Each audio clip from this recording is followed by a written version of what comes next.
Welcome to the Slop Temple. We pray this video helps. You start now by prioritizing safety and legality. Check local laws and range rules. Pick a certified takedown bow kit or a factory riser and matching limbs so you avoid improvised parts. Once chosen, inspect all components for damage, serial numbers, and fit. Make sure you have proper safety gear, eye protection and gloves, and only use a bow press if you are trained or working under supervision. These steps prevent mistakes later and set a solid, lawful foundation. Once you have everything, assemble by strictly following the manufacturer's instructions. You will find that hand-fitting components first helps you spot misalignment without forcing hardware. Make sure connections seat smoothly and fasteners start by hand. This prevents cross-threading. Use the vendor's torque guidance rather than guessing, and if a press or tool is required, use one rated for archery work.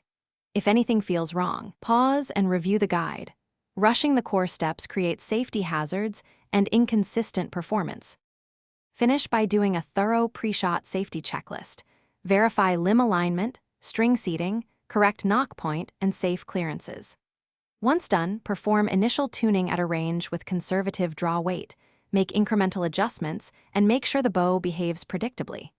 If you hear unusual noises, detect looseness, or feel wobble, stop shooting immediately and consult a certified archery technician. That one troubleshooting step, pause and ask a pro, prevents accidents and protects both you and your equipment.